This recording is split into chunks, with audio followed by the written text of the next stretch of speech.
Pour le Forum des sciences cognitives et merci de nous rejoindre donc, pour la deuxième conférence de la journée qui va nous être présentée par Monsieur Yvan Songeon qui est doctorant en neurosciences au Centre de recherche en neurosciences de Lyon. Le titre de cette conférence c'est « La douleur c'est dans la tête, qu'en dit la recherche scientifique ?» Monsieur Songeon va nous expliquer un peu quels sont les corrélats neuronaux de la douleur. Je lui laisse la parole. Merci beaucoup. Dans un premier temps, je souhaite remercier l'association Estigma de m'avoir proposé de faire cette présentation aujourd'hui, notamment par rapport à mon sujet de thèse qui me tient particulièrement à cœur. Donc, pour me représenter brièvement, alors moi je ne suis pas du tout issu des sciences cognitives à la base, puisque je suis kinésithérapeute, donc plutôt issu du soin, du domaine de la santé. Et au cours des enchaînements et des opportunités que j'ai eues dans la vie, je continue donc une thèse universitaire en neurosciences, au centre de recherche en neurosciences de Lyon, donc dans l'équipe Trajectoire, qui est un axe qui est justement spécialisé sur la cognition sociale.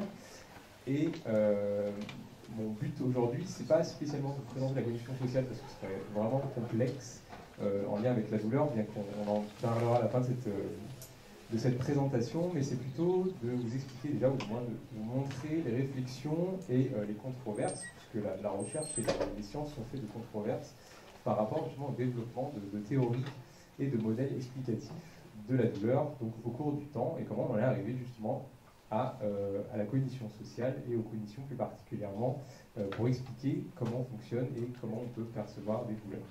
Donc ça va être un petit peu l'objectif de cette présentation. Donc, pour commencer, je vais vous raconter des petites histoires qui vont vous aider justement à comprendre comment on en est arrivé à développer tous ces modèles explicatifs autour de la douleur.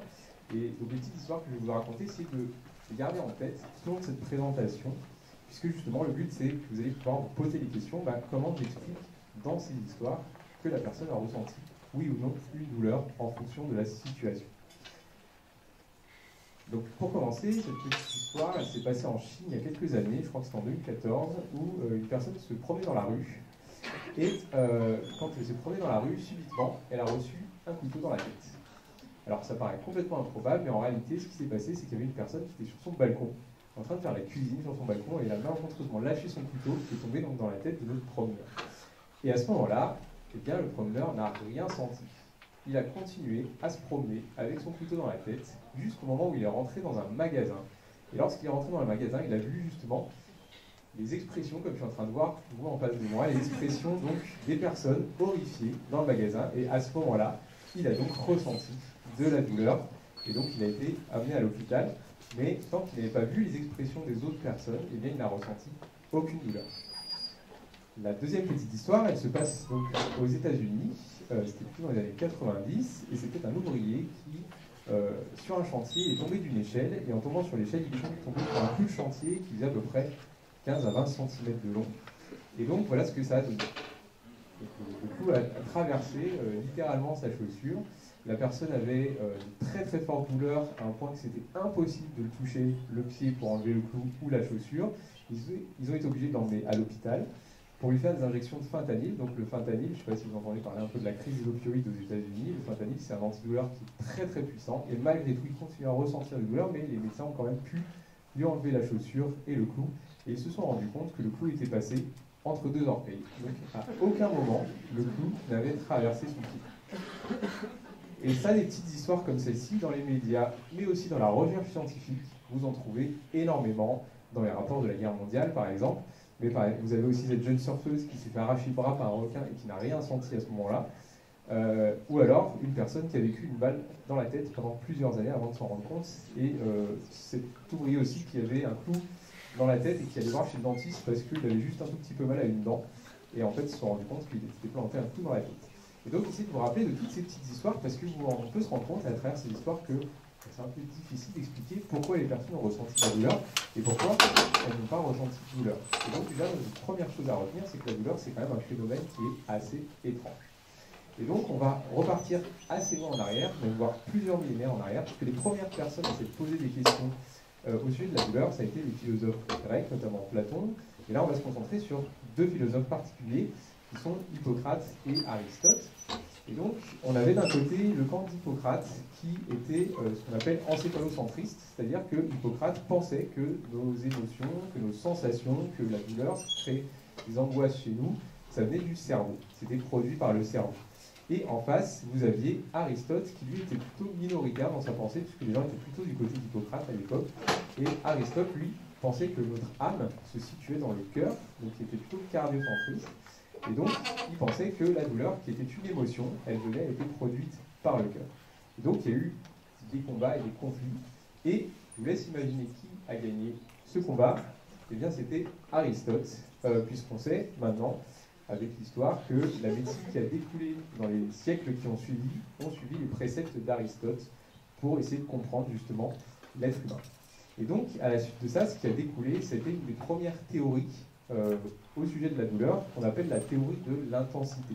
Et donc, qu'est-ce qu'elle dit, cette théorie de l'intensité? C'est que pour qu'on puisse ressentir une douleur, il faut qu'on ait une stimulation qui soit excessive et durable. C'est-à-dire un trop-plein de quelque chose, donc un trop-plein d'une certaine émotion, un trop-plein d'une stimulation. Et donc, ce qu'on peut entendre par stimulation, eh bien, en 1829, un chercheur allemand-autrichien, avait fait des études sur des personnes qui souffraient de la syphilis, où il leur a fait différentes formes de stimulation, notamment par des courants électriques ou par du toucher. Mais ces stimulations, à la base, n'étaient pas censées provoquer de douleur. Mais comme elles devenaient durables et excessives, eh bien, au bout d'un moment, justement, les personnes commençaient à ressentir de la douleur. En réalité, ce qui s'est passé, vous allez comprendre plus tard, c'est plutôt au niveau de la moelle épinière qu'on peut l'expliquer aujourd'hui. Et ça a été une des premières théories. Maintenant, essayez avec cette théorie de comprendre ce qui s'est passé, par exemple, avec la personne qui a eu un clou entre les deux orteils. Là, il n'y a pas eu de stimulation. Et à l'inverse, celui qui aurait eu une stimulation excessive et durable, qui s'est promené avec son couteau dans la tête, eh bien, lui, il n'a pas ressenti de douleur. À côté de ça, on a eu donc Descartes, qui lui était plutôt du côté d'Hippocrate. Et donc, Descartes, il a commencé lui aussi à essayer de modéliser, à théoriser ce qu'était la douleur. Malheureusement, quand il l'a fait, c'était dans les années 40, alors 1640, 1645. Et le problème, c'est qu'à cette époque, c'était aussi l'époque du procès de Galilée par l'Église. Et donc, Descartes a eu très peur et n'a pas osé publier ses écrits et ses explications par rapport à la douleur. C'est-à-dire qu'en fait, on ne saura jamais exactement ce que Descartes pensait à cette époque. Et c'est simplement une interprétation de ses écrits, puisqu'ils sont parus 15 ans après sa mort. Le crois, Descartes est mort en 1650, et donc ils sont parus 15 ans après sa mort, où on a découvert ce schéma donc d'une personne qui a le pied près du feu. Et donc il y a ce petit texte à côté qui explique un petit peu ce que Descartes lui modélisait à travers la douleur. Et donc pour comprendre ce dessin, et bien pour Descartes, en gros, les nerfs c'était des sortes de petits filets et aussi des tubules. Et donc ce filet, en fait, ce qui se passe, c'est que si vous approchez votre main ou votre pied du feu, le feu va tirer sur la peau, ce qui va tirer sur le fil, et donc va tirer sur le cerveau pour ouvrir une porte au niveau du cerveau. Ça paraît comme ça un petit peu aberrant, mais rappelez-vous que c'est en 1664. Hein. Et donc, en fait, à l'intérieur du cerveau, ce qu'il y avait, c'était les esprits animaux. C'était une pensée qu'on avait de l'époque. Et ces esprits animaux, il faut les voir un petit peu comme des fluides qui peuvent se déplacer à travers les nerfs. Et donc, en se déplaçant à travers les nerfs, ils vont venir par un système de pression activer les muscles. Donc là, le principe, c'est que justement, en ouvrant les pores du cerveau, ça va libérer ces esprits animaux et donc nous faire activer les muscles. Donc ici, il expliquait en le fait que la personne, eh bien, du coup, elle allait déplacer la tête et le regard justement pour regarder le feu et potentiellement retirer la main ou le pied. Donc ça, c'était l'explication qu'on a essayé de comprendre des écrits de Descartes.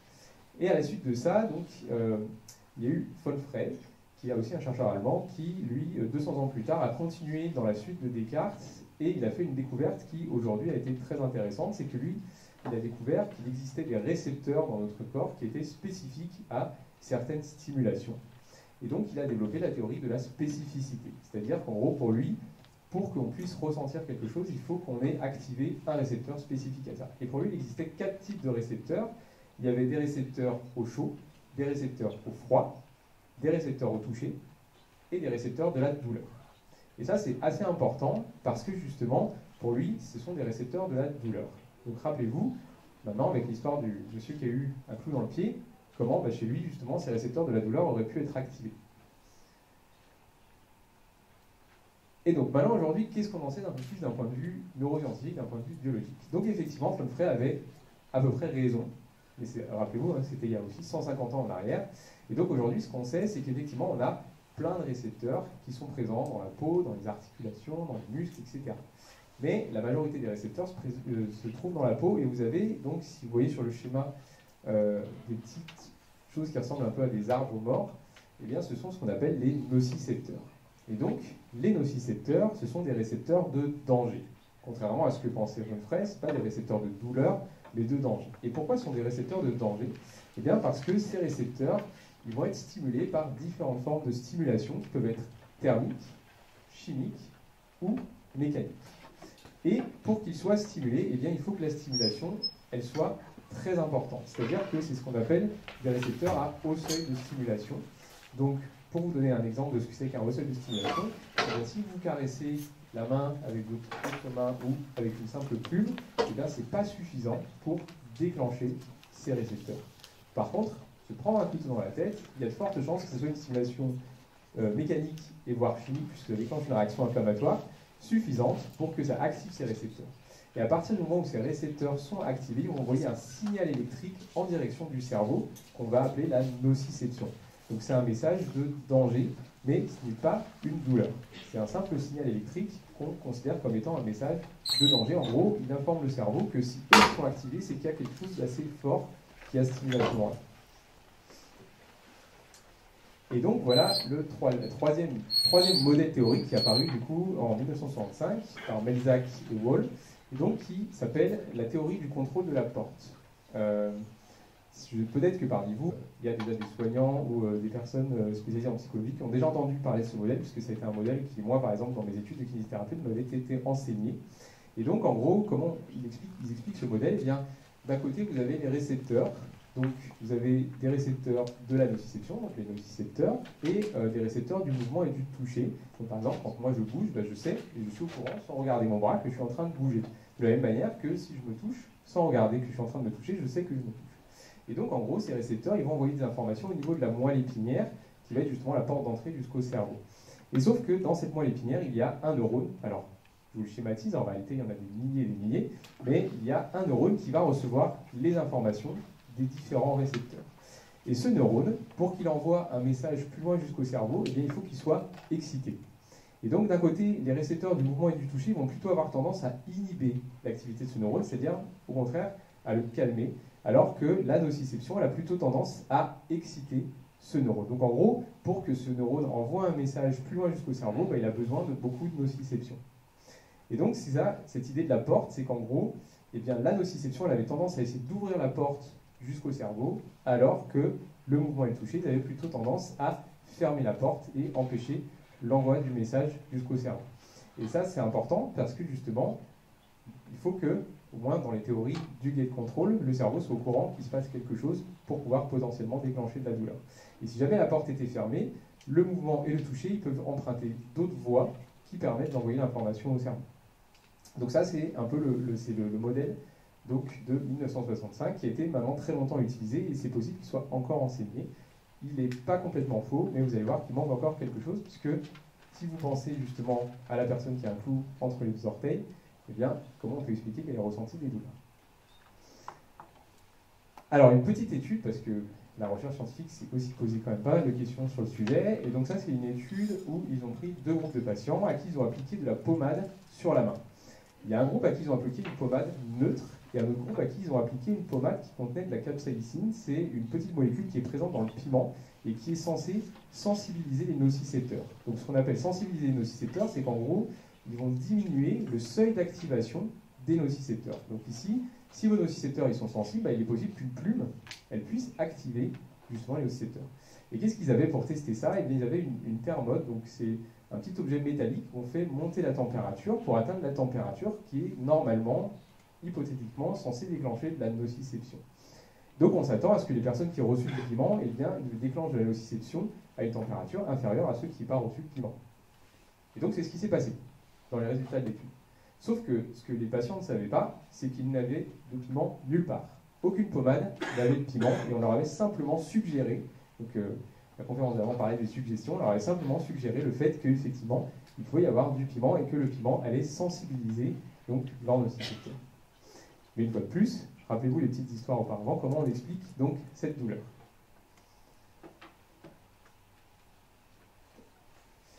Alors, si vous n'êtes pas encore convaincu du fait que la douleur c'est quelque chose d'étrange, voilà encore une autre étude, donc je vous l'ai simplifié. Dans la réalité, il y a eu 5 groupes dans cette étude, mais je vous les ai classés en 2 groupes. Et donc, il y a eu un groupe de personnes à qui on a placé des électrodes sur la tête et on n'a rien dit. On leur a juste mis des électrodes sur la tête. Il y a un autre groupe de personnes à qui on a mis des électrodes sur la tête et on leur a dit on va vous envoyer un courant électrique et quand vous allez ressentir le courant électrique, vous allez avoir des maux de tête. Et donc là, les chercheurs, ils ont donc déclenché leur appareil, ils disent ce que ça a donné. Donc on voit bien, le groupe à qui on a prévenu à l'avance qu'ils allaient avoir des maux de tête, eh bien, ils avaient ressenti plus de douleur que les personnes à qui on n'a rien dit.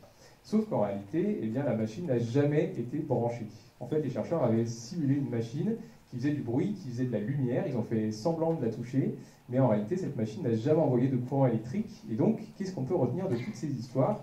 Eh bien, c'est que la nociception, elle n'est ni suffisante, ni nécessaire pour pouvoir déclencher de la douleur. Et donc, maintenant, ça commence petit à petit à expliquer pourquoi, par exemple, la personne qui a reçu un clou dans le pied, plus ou moins entre les 2 orteils, elle n'a pas eu de nociception, donc elle n'est pas nécessaire, elle a quand même ressenti de la douleur. Et de la même manière, notre promeneur qui s'est pris un couteau dans la tête, qui lui a probablement eu de la nociception, eh bien, elle n'est pas suffisante, donc ça n'a pas déclenché de douleur chez lui. Mais on voit déjà qu'il y a quelque chose d'autre qui fonctionne, et c'est là-dessus que Melzack est revenu sur justement la théorie du contrôle de la porte, et s'est posé des questions. Alors déjà à l'époque, quand il a développé sa théorie, il savait que le cerveau pouvait potentiellement jouer un rôle, mais il n'avait pas encore mesuré dans quelle mesure le cerveau jouait un rôle là-dedans. Et donc c'est là qu'il a développé ce qu'on appelle la neuromatrice, donc 30 ans plus tard, et c'est maintenant le modèle qu'on utilise le plus pour décrire et expliquer la douleur. Donc là c'est la version anglaise, je vous l'ai simplifiée. Donc comment on peut prendre cette neuromatrice? Eh bien en fait d'un côté vous allez avoir des entrées. Et parmi les entrées, vous allez avoir des entrées sensorielles, donc on en parle depuis le début. Les entrées sensorielles, ça peut être de la nociception, mais ça peut être ce que vous voyez, ça peut être ce que vous entendez, ça peut être ce que vous touchez, et surtout aussi ça peut être ce qui vient de l'intérieur de votre corps. C'est-à-dire que votre cœur, vos poumons, vos organes digestifs, ils envoient aussi des informations sensorielles à votre cerveau en permanence. À côté de ça, vous avez donc les entrées cognitives, donc ça c'est la manière dont justement vous allez traiter les informations, ou du moins la manière dont le cerveau va traiter les informations que vous recevez.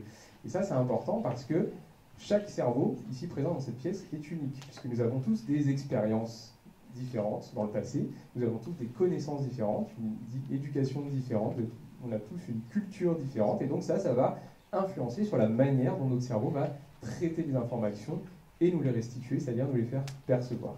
Et à côté, vous avez des entrées émotionnelles, puisque les émotions jouent aussi un rôle. Il y a de fortes chances que l'ouvrier qui s'est planté un clou dans sa chaussure, quand il a vu le clou de chaque côté rentrer et ressortir de sa chaussure, il a eu très très peur, et donc que justement l'émotion de la peur chez lui ait joué un rôle dans le développement de sa douleur. Et donc tout ça, ça développe un contexte. Et ça c'est important parce que la douleur c'est toujours contextuel. Et c'est quoi comme contexte? Eh bien le cerveau en fait, il se pose la question, ou du moins il calcule la probabilité que le contexte dans lequel vous vous trouvez, il représente une menace pour vous et pour votre survie. Et donc, s'il estime qu'il est probable que vous soyez dans une situation ou un contexte menaçant, eh bien, il peut vous déclencher et vous faire percevoir des douleurs. Mais vous voyez aussi d'autres formes de réponses. On retrouve la réponse motrice, comme par exemple le réflexe de retrait, ce qu'avait aussi pensé Descartes avec son idée des esprits animaux. Mais maintenant, on l'a un peu plus compris, on l'a mieux compris parce qu'on a découvert plein d'autres choses entre-temps.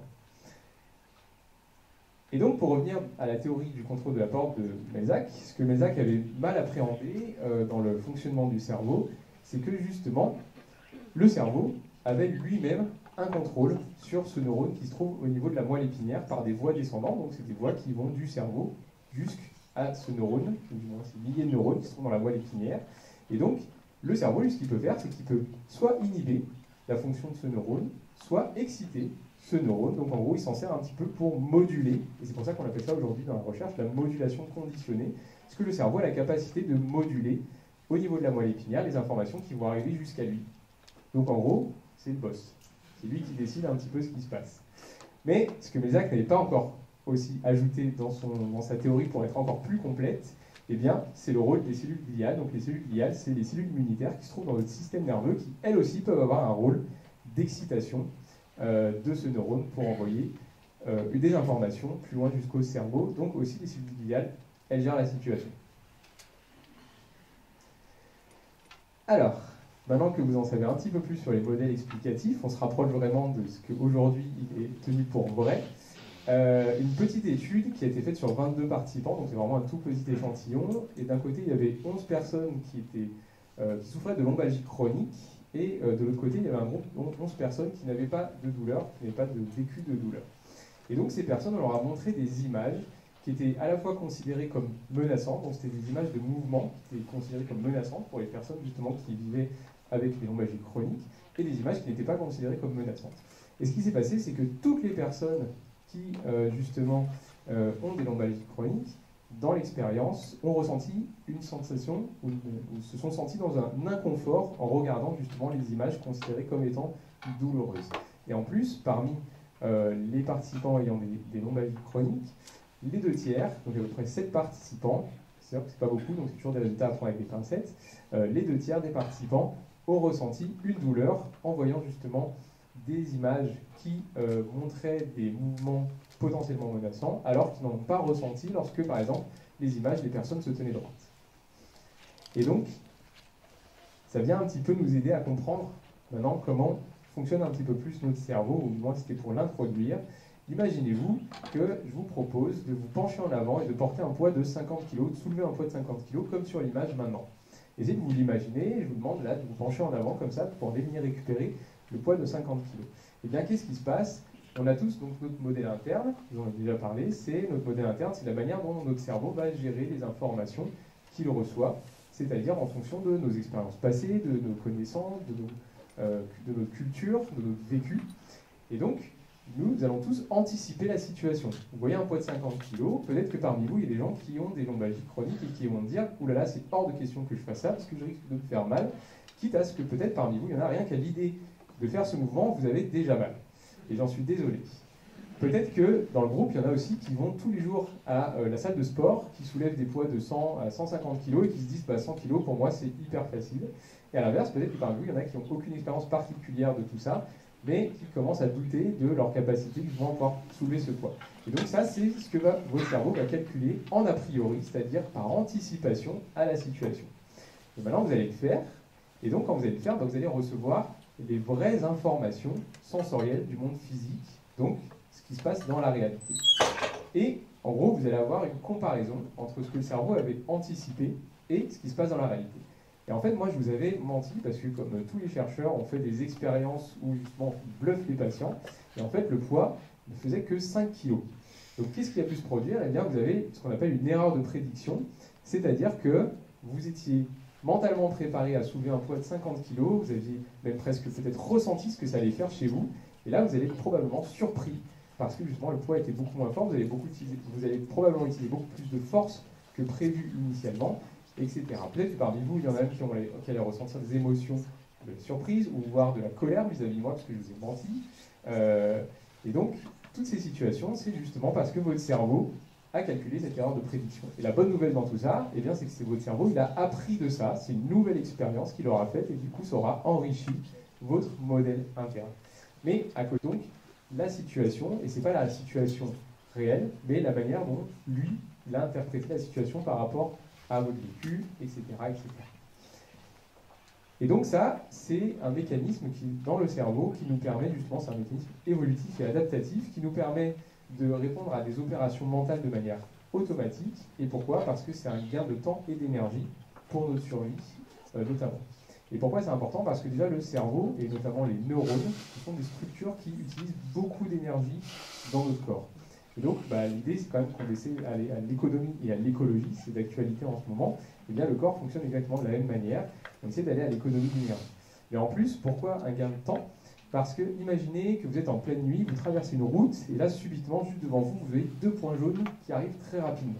Et bien, vous allez très probablement réagir quand même avant de voir que c'est une voiture dans son entièreté et de l'entendre pour être sûr que c'est une voiture.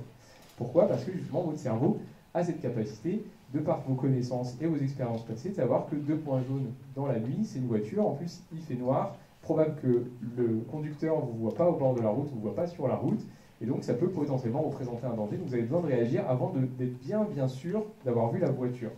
Et ça, c'est important parce que c'est de la même manière, quand vous baladez en forêt, si vous voyez une patte d'ours qui se balade avec une queue d'ours, vous n'avez pas besoin de voir l'ours en entier pour vous dire il y a peut-être un ours derrière ce buisson. Et ça, c'est important que vous puissiez réagir avant que l'ours soit vraiment face à lui. Donc, en gros, votre cerveau, lui, quel est le rôle, justement, quel est l'objectif? Du moins, je lui mets des objectifs, mais le cerveau n'a pas spécialement d'objectif particulier. Mais là, ici, quel est l'objectif de la douleur?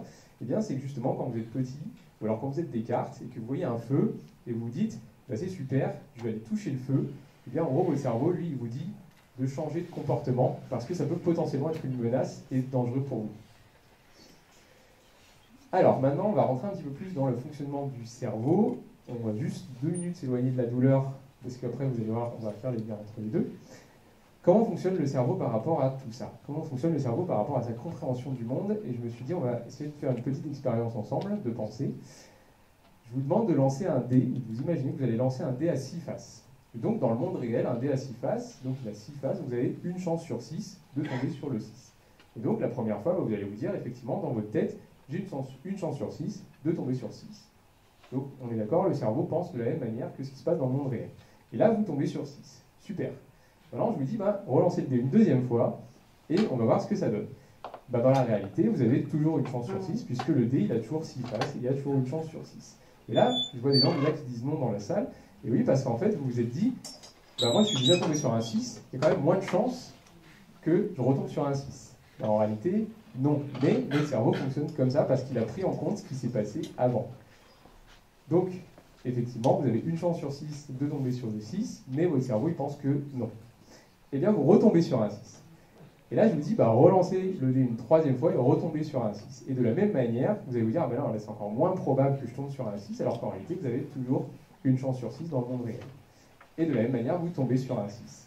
Et là, je vous demande de lancer le dé une quatrième fois, et vous tombez sur 6, et vous allez me dire, non, mais là, c'est impossible, je vois plein de gens qui disent non.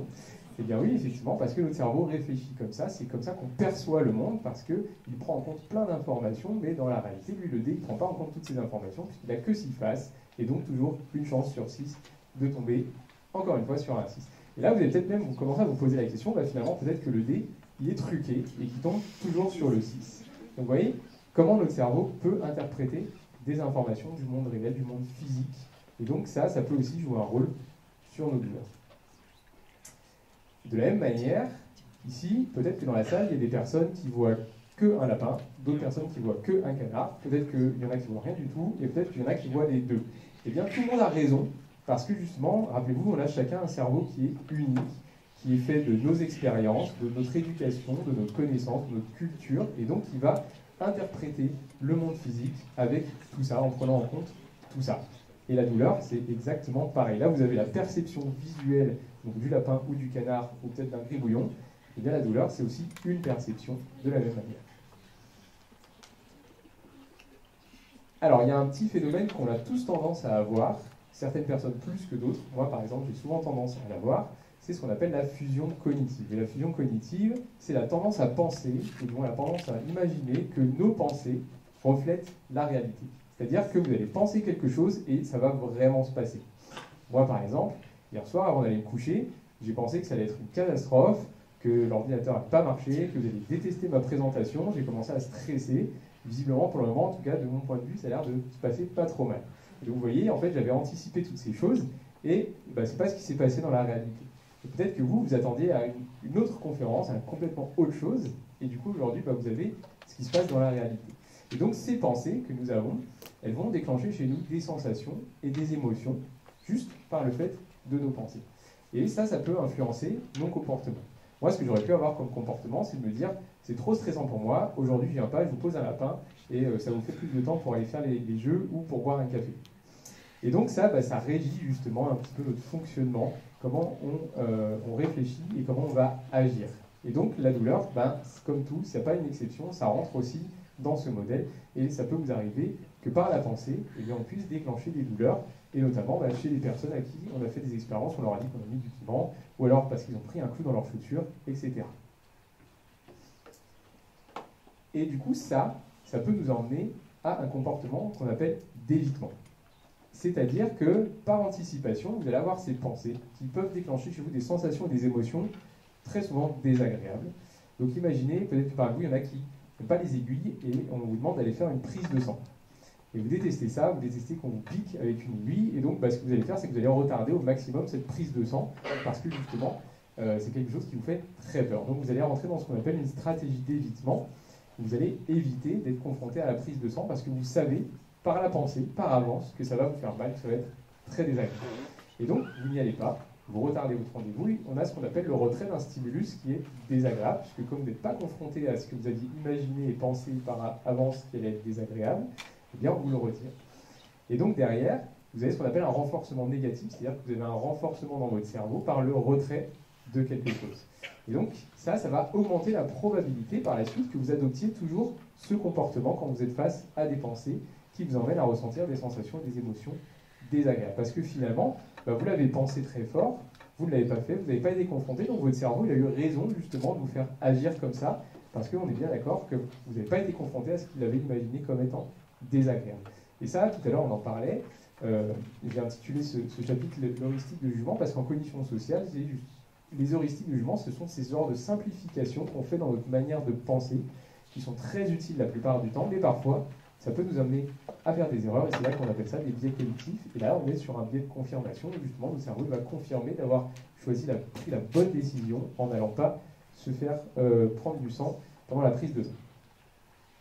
Et donc, il y a un autre mécanisme qu'on retrouve, c'est le sentiment d'auto-efficacité qui a été développé par Albert Bandura, qui est un chercheur canadien.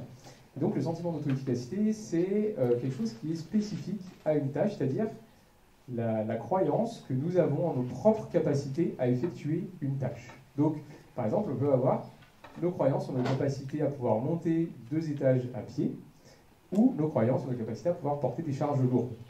Et ça, quand on n'a pas de problème particulier, moi par exemple, je vais bien, et du coup, si je dois monter 2 étages en escalier, je ne vais pas me poser la question, est-ce que je vais y arriver? Mais il y a certaines personnes qui, par exemple, souffrent de douleur, et elles vont se poser la question, est-ce que moi je vais y arriver? Et ça, ça va déclencher des pensées, on en a vu juste avant, donc des sensations et potentiellement des émotions désagréables par rapport à tout ça. Pareil, si vous avez des douleurs au niveau du dos et qu'on vous dit de porter des charges lourdes, vous allez commencer à vous poser la question, est-ce que je m'en sens capable? Donc c'est ça le sentiment d'auto-efficacité. Et pour Bandura, du moins tout au long de ses recherches, donc lui il a travaillé notamment dans le milieu de l'éducation par rapport à ça, et dans ses recherches, il a développé 4 points qui peuvent jouer un rôle sur ce sentiment d'auto-efficacité. Et le premier et le plus important, c'est vos expériences passées. Si vous avez déjà expérimenté des choses par le port de charges lourdes, et que ça ne s'est pas très bien passé, il y a des chances que si maintenant vous êtes trop confronté à la situation, vous ne viviez pas très bien par ces pensées automatiques qui anticipent la situation. De la même manière, vous avez aussi ce qu'on appelle les expériences indirectes. Et les expériences indirectes, qu'est-ce que c'est? Eh bien, c'est de l'apprentissage social, c'est-à-dire des expériences qu'on vous a relatées, que des personnes ont vécues et qui vous ont expliquées, ou alors des expériences que vous considérez comme étant héréditaires. Par exemple, si mon père et mon grand-père, ils ont toujours eu des lombalgies et qu'à chaque fois qu'ils ont fait des déménagements pendant 3 mois derrière, ils n'étaient pas bien, il y a des chances que je me dise, c'est dans ma famille, j'aurai exactement la même chose, et ça peut aussi jouer sur mes pensées automatiques par rapport à ça. À côté de ça, vous avez aussi le soutien social qui joue un rôle très important, c'est-à-dire à quel point les personnes qui sont autour de vous, les personnes qui comptent pour vous, vous soutiennent. Si moi je vais faire un examen et je ne suis pas sûr de moi, et que les gens à côté me disent « Ah mais tu n'y arriveras jamais, tu es trop nul », je vais complètement te rater à cet examen, et là ça va réduire mon sentiment d'auto-efficacité par rapport à ma capacité, mon sentiment de capacité à réussir cet examen. Si au contraire les gens à côté de moi vont me dire « Mais si tu vas y arriver, tu vas être super », il y a de fortes chances que je leur dise « Non, c'est pas vrai », mais ça va quand même m'aider à augmenter mon sentiment d'auto-efficacité. Et derrière, ça aussi, c'est une chose qu'il faut prendre en compte et qui est très important, c'est notre état émotionnel et psychologique du moment, parce que c'est quelque chose qui est variable.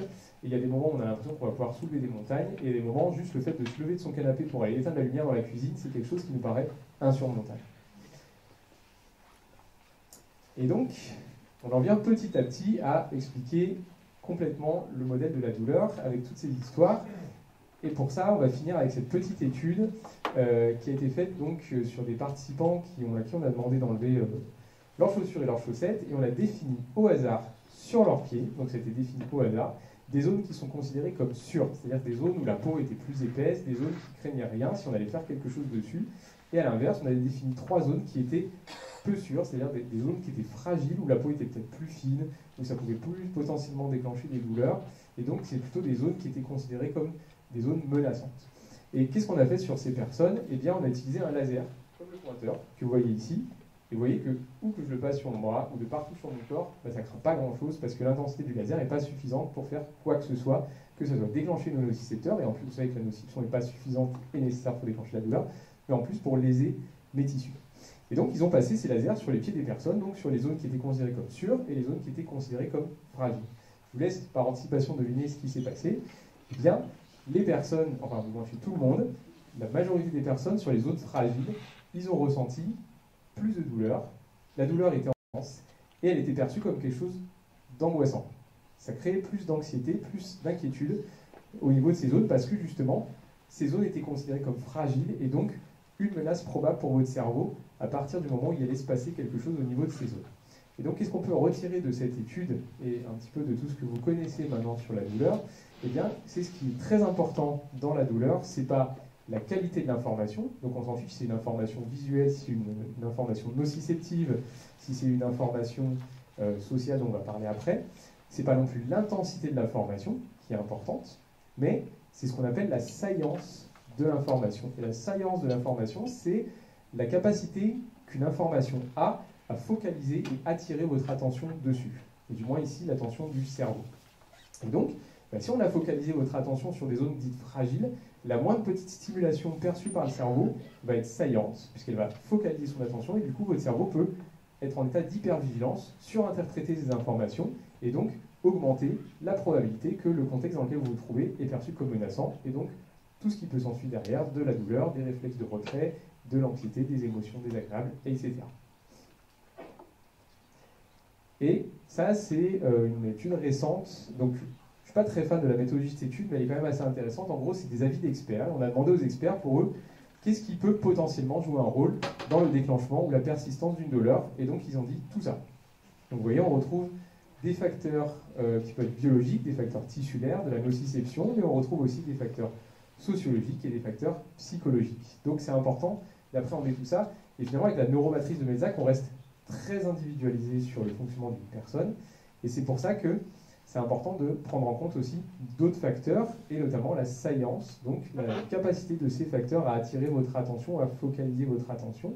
Et donc, dans la douleur, ce qu'il faut prendre en compte, ça peut être des facteurs sociaux, des facteurs psychologiques, donc qui sont plus liés à l'individu, alors que les facteurs sociaux sont plus liés à une société, à un système, et des facteurs biologiques, puisque nous avons chacun notre biologie. Et ça peut être lié à des blessures, ça peut être lié à une sensibilité de nos récepteurs, par exemple. Et de ça, on découle le modèle biopsychosocial, que vous avez peut-être déjà entendu parler, ou le modèle socio-psycho-bio, ou psychosocio-bio, parce qu'il y a plein de controverses par rapport à ce sujet, notamment parce que dans la recherche médicale et la recherche en biologie, on a ce qu'on appelle le réductionnisme biologique, qui a été que pendant très longtemps, on a pensé que tous nos symptômes, toutes nos maladies, tout ce que nous avions, c'était que le fruit de la biologie. Et c'est pour ça qu'aujourd'hui, il y a aussi un peu du militantisme par rapport au modèle biopsychosocial, de l'appeler le modèle socio-psycho-bio ou psychosocio-bio. Et donc, moi j'aime bien ce schéma, parce que justement, en gros, pendant très longtemps, le modèle biopsychosocial, on a séparé, on a créé des frontières entre les différentes sphères, alors qu'en réalité, on est plus proche de quelque chose pour représenter l'individu qui va ressembler à ça. Donc là où il y a très peu de frontières. Et maintenant, justement, on va en venir petit à petit à la cognition sociale de manière plus précise, même si les heuristiques de jugement, c'est quelque chose qui est issu de la cognition sociale aussi. Et donc, la cognition sociale, qu'est-ce que c'est? La cognition sociale, ce sont tous les mécanismes du cerveau qui nous permettent de comprendre la société, qui nous permettent de comprendre comment fonctionne cette société, qui nous permettent de comprendre comment fonctionnent les autres individus et nos interactions entre individus, et aussi un point qui est très important, qui nous permettent, nous, de nous définir comme individus propres au sein d'une société. Certains animaux fonctionnent aussi de manière sociale, mais ils n'ont pas cette capacité de se différencier des autres individus, alors que nous, les humains, nous avons cette capacité. Et donc, dans la cognition sociale, il y a des mécanismes, et notamment la perception sociale, c'est ce qui nous permet de décoder et de reconnaître les codes, les normes et les règles de la société dans laquelle nous vivons. Et c'est possible que parmi vous, il y en ait qui aient déjà fait des expériences de voyage à l'étranger dans un pays qui a une société complètement différente de la nôtre, une société complètement larguée par rapport aux codes sociaux ou à certaines règles, parce que justement, ce n'est pas quelque chose que vous avez appris en grandissant. On va les apprendre dans les livres avant de partir en voyage en général. Et donc, parmi les mécanismes que nous avons, on a un mécanisme qui s'appelle les stéréotypes. Et les stéréotypes, c'est justement ce sur quoi je travaille dans ma thèse. Et en gros, les stéréotypes, c'est un mécanisme simplificateur qui va nous permettre de mieux comprendre les individus avec lesquels nous interagissons. Et comment on le fait? Eh bien, on le fait par rapport à des caractéristiques et des attributs qui peuvent être physiques, psychologiques ou sociologiques, qu'on va attribuer à certains groupes, et donc on va ranger les gens en fonction de ces attributs. Et ça, c'est utile quand même, parce que justement, ça nous permet de pouvoir savoir si déjà nous, on a un sentiment d'appartenance avec certaines personnes, et après, d'autres personnes, quelles différences elles ont avec nous, et surtout, qu'est-ce qu'elles vont représenter par rapport à nous, si elles peuvent potentiellement représenter un danger, nous voler notre nourriture, parce qu'il faut se rappeler que c'est des choses qui sont développées au cours du temps, au développement du cerveau. Et donc, ça va avoir une influence sur ce qu'on appelle notre raisonnement social. Et donc, notre raisonnement social, c'est ça, c'est de comprendre la complexité des individus de manière assez simple, et donc de mettre les gens et les personnes dans des cases pour pouvoir adapter notre comportement et nos interactions par rapport à ces personnes. Et donc, ça, c'est important, parce que justement, dans la douleur, eh bien, on s'est rendu compte que le fait de vivre en société, ça allait développer, et ça développe des populations, des personnes qui sont fragilisées par le fonctionnement de cette société. La société, elle s'est faite sur une histoire, sur diverses cultures, sur des religions, etc., qui ont fait qu'il existe certaines personnes maintenant dans notre société qui sont fragilisées, notamment vis-à-vis de la douleur. Et là, il y a, dans la recherche scientifique, 3 grands groupes de personnes qui ressortent le plus, qui sont le plus à risque de ressentir, notamment que d'avoir des douleurs chroniques. Et donc, ce sont les personnes avec un faible statut socio-économique et un faible niveau d'études, le genre féminin et les personnes issues de l'immigration. Et pourquoi? Parmi les explications qu'on a, c'est que par exemple, les personnes qui ont un faible statut socio-économique et un faible niveau d'études, souvent elles ont des temps d'attente pour avoir accès au système de santé qui sont plus longs que les autres personnes. Elles ont des rendez-vous qui sont plus longs. Par exemple, les personnes qui sont bénéficiaires de la CMU, donc c'est la caisse mutuelle universelle, c'est pour les personnes qui ont très très peu de revenus, et bien justement elles ne vont pas avoir accès à certains soins parce qu'il y a certains praticiens qui refusent de prendre en charge les personnes de par cette condition. De la même manière, le genre féminin, et bien très souvent leurs symptômes, leurs signes cliniques, on va les psychologiser. On va plutôt avoir tendance chez les femmes à penser que c'est quelque chose qui vient de leur tête, entre guillemets, de quelque chose qui est plutôt psychologique que de l'ordre biologique. Et donc ça va influencer forcément le parcours de soins qui en suit derrière. Et de la même manière, les personnes qui sont issues de l'immigration, il y a cette représentation que les personnes de certains pays peuvent exagérer, exacerber leur douleur, dans l'expression de leur douleur, et du coup, comme elles exagèrent et qu'elles simulent, on leur donne moins de traitements, moins de médicaments, parce qu'on pense qu'en fait, ils ressentent moins de douleur que ce qu'ils expriment. Si vous imaginez les joueurs de foot italiens, quand justement ils tombent par terre et qu'ils se blessent, eh bien on a l'impression qu'ils simulent, alors peut-être potentiellement ils ressentent vraiment quelque chose de fort, et que c'est leur expression culturelle qui leur permet d'exprimer différemment que ce que nous, en tant que Français par exemple, nous allons l'exprimer, ou quelqu'un d'un pays du Nord. Et donc tout ça, ça crée une population fragilisée par rapport à la société. Donc c'est ça qui développe ce qu'on appelle une menace sociale. Et rappelez-vous, le cerveau, lui, il évalue la probabilité que le contexte dans lequel vous vous retrouvez, il est menaçant pour vous. Et c'est ça qui va l'aider à vous faire percevoir une douleur ou pas. Et donc la menace sociale, elle vient de ça, du fonctionnement de notre société, c'est-à-dire que c'est quelque chose qui est systémique et c'est quelque chose qui est institutionnalisé, c'est-à-dire que c'est accepté et admis dans notre société qu'on puisse avoir ces comportements.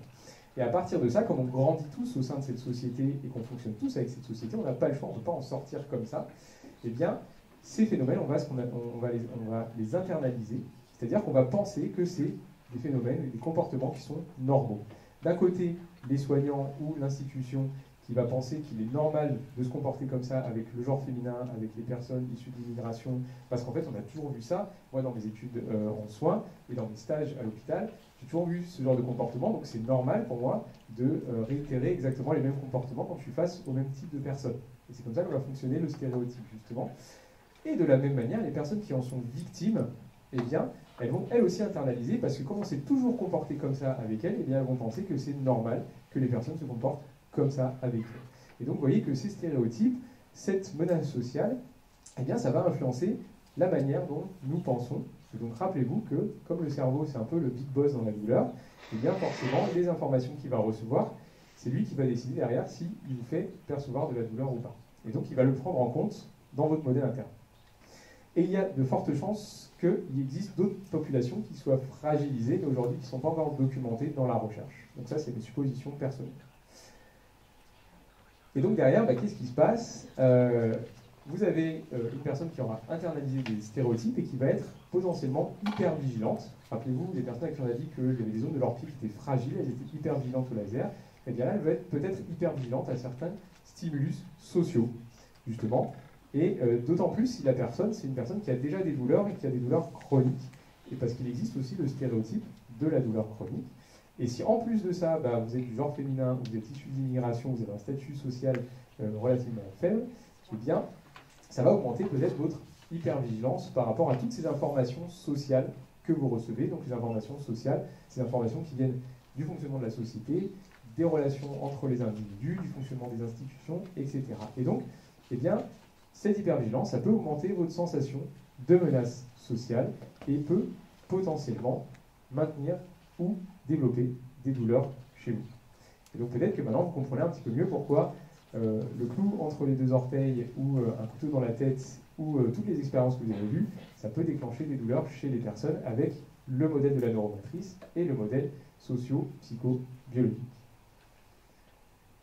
Donc ce qu'il y a à retenir de tout ça, déjà au tout début, rappelez-vous, la théorie de l'intensité, la théorie de la spécificité, eh bien, c'est que la douleur, c'est quelque chose de différent de la nociception, puisque rappelez-vous qu'on peut avoir des douleurs sans nociception, ou même avec de la nociception, on peut ne pas avoir de douleur, et c'est aussi différent des lésions tissulaires, c'est-à-dire qu'on peut avoir des douleurs sans blessure. Rappelez-vous donc les différentes expériences, et le monsieur avec son clou dans sa chaussure. De la même manière, la douleur, c'est une perception qui est subjective. Donc la douleur, c'est quelque chose de personnel, c'est une expérience qu'on fait chacun avec nous-mêmes, parce que c'est notre cerveau qui traite les informations et qui nous les restitue par rapport à son propre filtre. Et donc, comme c'est personnel, eh bien, nous n'allons pas pouvoir ressentir les douleurs des autres de la même manière que ce qu'ils ou elles les ressentent. Et ça, c'est vraiment très important, puisqu'à aucun moment on peut contredire le vécu douloureux d'une personne, à aucun moment on peut remettre en doute le vécu douloureux d'une personne. Et la douleur, c'est toujours lié à un contexte, puisque dans ce contexte, eh bien, le cerveau évalue la probabilité que ça représente une menace pour vous. Dans ce contexte, théoriquement, il ne devrait pas y avoir de douleur. Et donc, à partir de ça, il calcule la probabilité entre vos a priori, donc la manière dont vous allez anticiper la situation et ce qui se passe dans la vraie vie. Et un dernier point, c'est que ce n'est pas la qualité d'une information ou d'une stimulation, c'est-à-dire qu'on s'en fiche que ce soit de la nociception, que ce soit une information visuelle, auditive ou autre, c'est pas non plus l'intensité de l'information, il faut avoir beaucoup de nociception, je pense qu'un couteau dans la tête, ça fait beaucoup de nociception, mais ce qui est important, c'est la saillance de l'information, c'est-à-dire à quel point cette information elle est capable d'attirer et de focaliser votre attention, et du moins l'attention du cerveau. Donc maintenant, est-ce qu'on peut répondre à la question, est-ce que la douleur, c'est dans la tête? Et je vous laisse chacun et chacune y réfléchir par rapport à tout ce que vous venez de voir, et je vous remercie pour votre attention.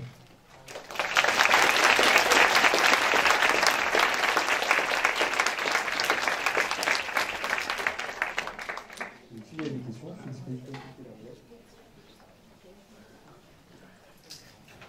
Merci Yvan pour la présentation très intéressante et très claire.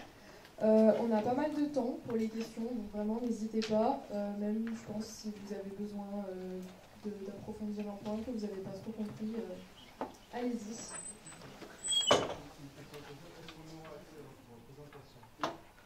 Oui, toutes les présentations sont enregistrées et elles seront rediffusées sur notre chaîne YouTube le plus tôt possible.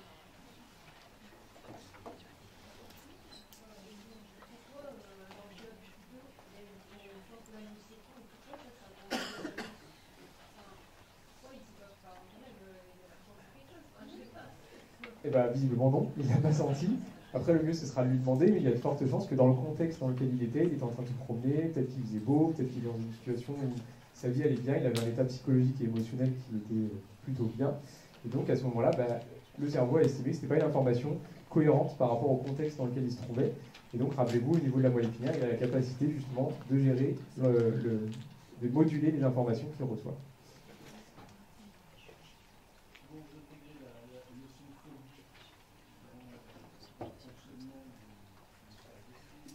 Alors, je ne suis pas le spécialiste des phobies, mais du coup, la phobie, c'est une peur, donc c'est une émotion, et donc ça fait partie des entrées qui sont développées dans la neuromatrice de Melzack, où justement, par exemple, il y a des chances que celui qui a eu son clou entre les deux orteils, il a eu très très peur à ce moment-là, peut-être qu'il avait entendu le bruit du clou qui a traversé la chaussure, Et donc il s'est imaginé après plein de choses par anticipation dans sa tête, et donc il y a de fortes chances que ça a pu jouer un rôle aussi dans ces douleurs.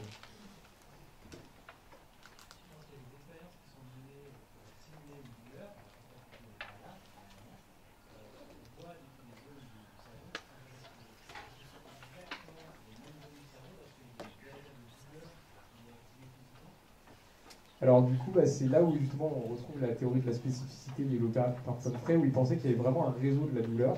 Et maintenant, ce qui est tenu pour vrai dans la recherche, c'est qu'il n'y a pas vraiment de réseau de la douleur. Et qu'en réalité, il y a des zones du cerveau qui vont par exemple jouer dans l'intensité douloureuse. Donc si on a des fortes douleurs, eh bien oui, ça va être toujours un peu la même zone du cerveau, mais qui va plutôt réguler l'intensité douloureuse et surtout l'affect, c'est-à-dire l'émotion qu'on va associer à cette douleur, de la même manière que quand on perçoit quelque chose de désagréable, ça va être toujours la même zone du cerveau qui va s'activer, qui va être plutôt associée à l'aspect désagréable que la douleur en elle-même. Et en fait, on s'est rendu compte, j'ai pas tout expliqué dans cette présentation parce que c'est vrai que c'était pas l'objectif, mais il y a une étude où ils se sont amusés à voir juste des gens qui avaient des douleurs aiguës, des douleurs chroniques.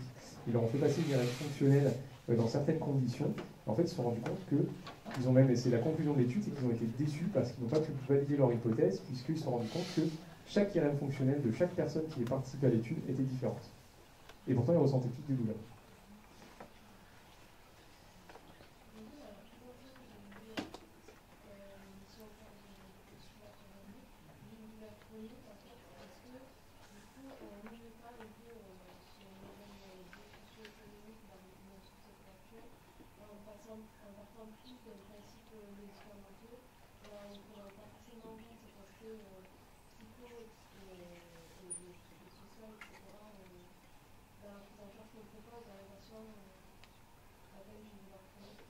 Oui, alors ça vient justement de ce que j'expliquais tout à l'heure, du réductionnisme médical et du réductionnisme biologique. En fait, dans l'histoire des sciences, notamment dans la santé, on a toujours privilégié le côté biologique un petit peu, la recherche d'une cause organique ou anatomique ou physiologique à la douleur ou à la maladie de manière générale. Et le modèle biopsychosocial s'était développé dans les années 70, notamment pour aller contre ce courant du réductionnisme. Malheureusement, comme c'est quelque chose qu'on a tous internalisé, et que c'est même dans nos institutions, parce qu'aujourd'hui, pour prouver qu'on est en mauvaise santé, pour prouver qu'on a des douleurs, eh bien, il faut apporter des imageries, il faut apporter des données qui sont plus biologiques, donc peut-être une prise de sang ou quoi que ce soit, et bien justement pour que par exemple l'assurance maladie reconnaisse votre statut de handicap par rapport à la douleur chronique, et bien vous aurez plus de chances si vous apportez une IRM qui montre quelque chose de très grave sur vous que si on ne trouve rien du tout. Et d'ailleurs, c'est même une chose qui revient assez fréquemment, c'est que les personnes qui ont des douleurs persistantes et à qui on ne trouve rien, et bien souvent on va leur dire c'est dans votre tête, vous êtes trop stressé, il faudra aller voir. Et en gros, finalement, ce côté psychosociologique, on le voit plus un peu comme une forme de stigmatisation où si on ne trouve rien de vrai, objectivable d'un point de vue biologique, on va renvoyer les gens vers de la santé mentale qui aujourd'hui, en médecine et dans le soin, est moins bien vu que la santé biologique, les opérations, les traitements médicamenteux ou la kinésithérapie. Et donc effectivement, mais en fait c'est hyper compliqué parce que c'est quelque chose qui a été internalisé partout, par les institutions, par le fonctionnement de notre société, et ça va être encore difficile, je pense, de s'en sortir, parce que le modèle biopsychosocial, il est apparu quand même dans les années 70. Donc ça fait 50 ans maintenant qu'il existe. Il est arrivé avant la neuromatrice de Mozart, et pourtant c'est pas encore quelque chose qui est enseigné ou qui est appliqué de manière générale dans le soin. Il y a plusieurs questions, on va commencer par toi. Comme la science est super importante pour répondre à la douleur, est-ce que des individus avec plus de l'attention vont ressentir plus de douleur? Alors c'est une bonne question, et j'avoue que là je ne connais pas la réponse parce que je n'ai jamais creusé de la littérature sur le sujet. Mais ça peut être intéressant. A priori peut-être, mais je ne saurais pas dire. Du coup la question commence pareil, mais étant donné qu'on a parlé de la science comme étant le facteur qui va jouer sur notre perception de la douleur, est-ce qu'il y a des recommandations ou des choses sur lesquelles on peut jouer à titre individuel pour justement réduire cette perception de la douleur, réduire cette science? Quand la douleur est déjà présente? Oui, par exemple, si on sait qu'on va se faire opérer, qu'on ressent de la douleur, est-ce qu'il y a quelque chose qu'on peut faire, se concentrer sur autre chose? Oui, il existe des thérapeutiques, notamment on a des thérapies comportementales et cognitives et des thérapies d'acceptation et d'engagement. Et en opération, on peut utiliser l'hypnose. Alors, l'hypnose, c'est bien parce que dans la présentation d'avant, elle en a parlé un peu, elle a démystifié un petit peu ça, et c'est pareil, je redémystifie.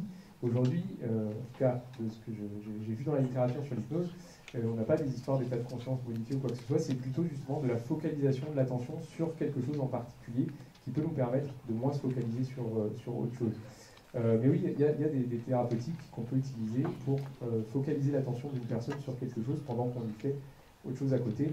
Je pense que vous avez tous vécu ça en étant petit, on a tous peur des vaccins. Et s'il y a quelqu'un qui vous parle à côté, ou alors qu'on vous frotte à côté, ou qu'on fait quelque chose à côté, bah, peut-être que le vaccin, on va vous le faire et vous n'allez même pas vous en rendre compte, parce que justement, on aura attiré votre attention sur quelque chose d'autre. Du coup, mettons, si j'ai une blessure en une douleur, dans une liaison tissulaire sur un ligament, est-ce que notre perception de la douleur, ça peut du coup influer sur justement la guérison biologique, et quand on va mettre justement guérir d'une blessure, favorisant par exemple l'inflammation. Alors l'idée justement de la douleur, c'est de nous faire changer de comportement. Et si effectivement on se blesse quelque part, si moi je me blesse au niveau du pied, si j'ai mal au pied, je ne vais plus mettre de poids, de charge sur mon pied, ce qui va aider justement à la guérison, ce qui va favoriser la guérison. Mais parfois ça peut arriver qu'on n'adopte pas forcément les bons comportements, ou du moins les comportements adaptés à ça. Mais le but, je pense, même si c'est toujours compliqué de mettre un but, parce qu'on n'est pas forcément ici avec un but particulier, mais dans son fonctionnement, ça peut nous emmener à changer de comportement et d'avoir un comportement qui sera adapté justement à une guérison. Sachant que l'inflammation, c'est aussi un processus qui peut être déclenché par les nocicepteurs et par les cellules immunitaires, et qui lui va se faire de toute manière qu'on ait un bon ou un mauvais comportement vis-à-vis de la douleur. C'est-à-dire que si vous coupez au niveau du doigt, vous pouvez continuer à faire des choses avec votre main, donc vous pouvez continuer à avoir des comportements qui peuvent potentiellement aggraver la blessure, mais le processus inflammatoire et la guérison se fera quoi qu'il arrive.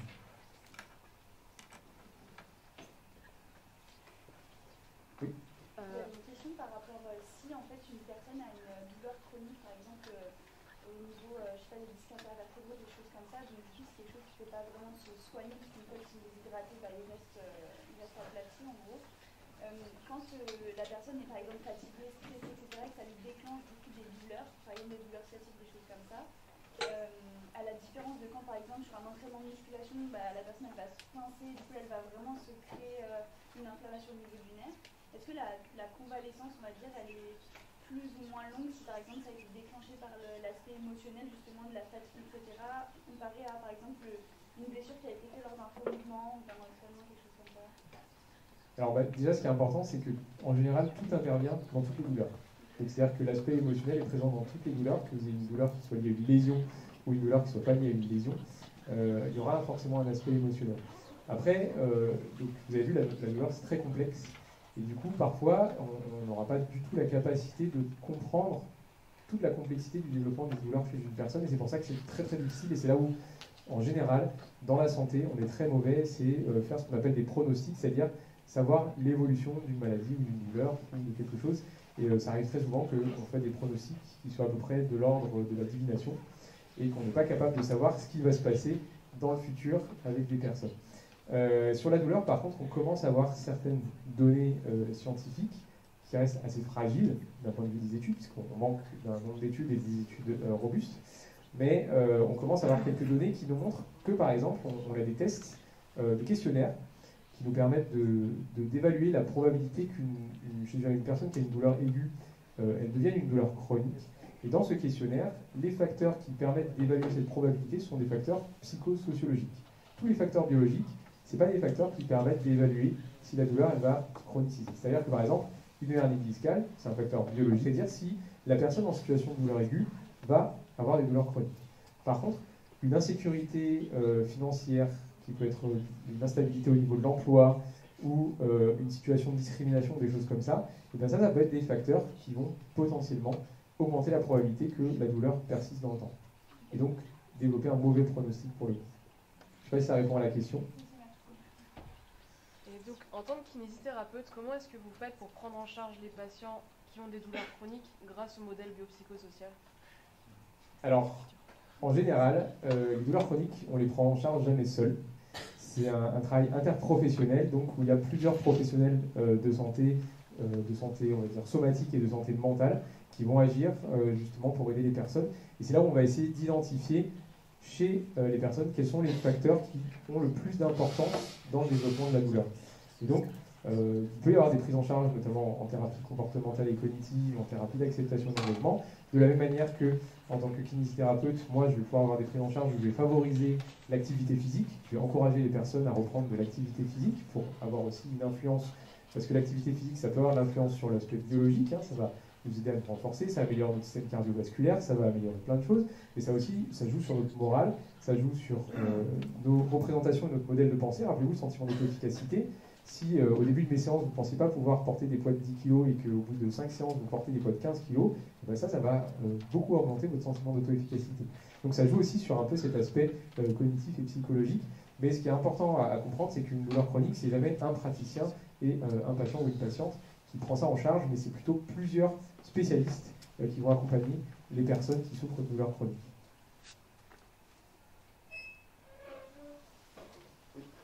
Moi j'ai une question sur les gens par exemple qui ne ressentent pas la douleur.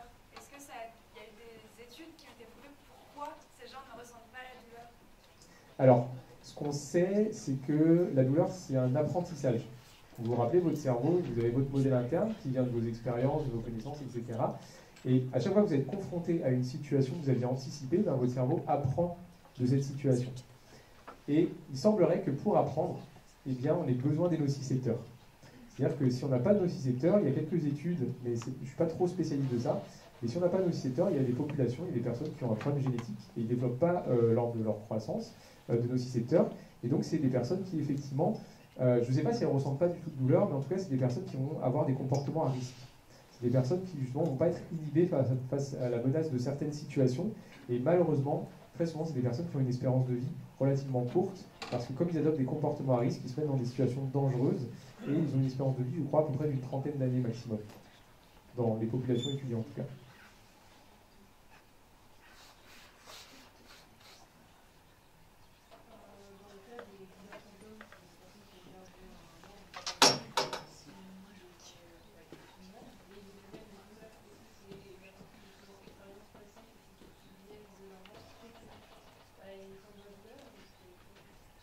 Alors, pareil, je ne suis pas le spécialiste des douleurs fantômes. Par contre, c'est une question intéressante parce que, justement, Melzack, si vous vous souvenez, c'est celui qui a développé la théorie du contrôle de la porte, et bien justement, c'est ça qui lui a permis de se poser des questions sur son modèle qu'il a développé, parce qu'il s'est dit, ben, en fait, mon modèle, il ne répond pas à toutes les questions, notamment cette question de douleur fantôme.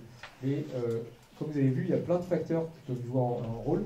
Je ne sais pas si la mémoire du membre peut jouer un rôle là-dedans, mais en tout cas, il y a une réorganisation qui se fait une fois que vous êtes amputé, c'est-à-dire que la neuroplasticité va faire que votre cerveau ne va pas laisser la zone qui normalement gère ce membre, parce que c'est une zone qui est inutilisée, donc c'est pas très économique et pas très écologique dans son fonctionnement. Donc c'est possible que dans cette réorganisation au niveau du cerveau, par rapport à des expériences passées, effectivement, on a perdu son bras, mais on ne l'oublie pas pour autant. Il était toujours là, il a fait partie de notre vie. Ça peut être dans nos souvenirs, je ne suis pas spécialiste des souvenirs, je pense que la conférence d'après pourra peut-être y répondre. Mais en tout cas, effectivement, il y a tous ces facteurs, et notamment dans le traitement des informations, qui peuvent jouer un rôle là-dedans. Mais je ne pourrais pas en dire plus.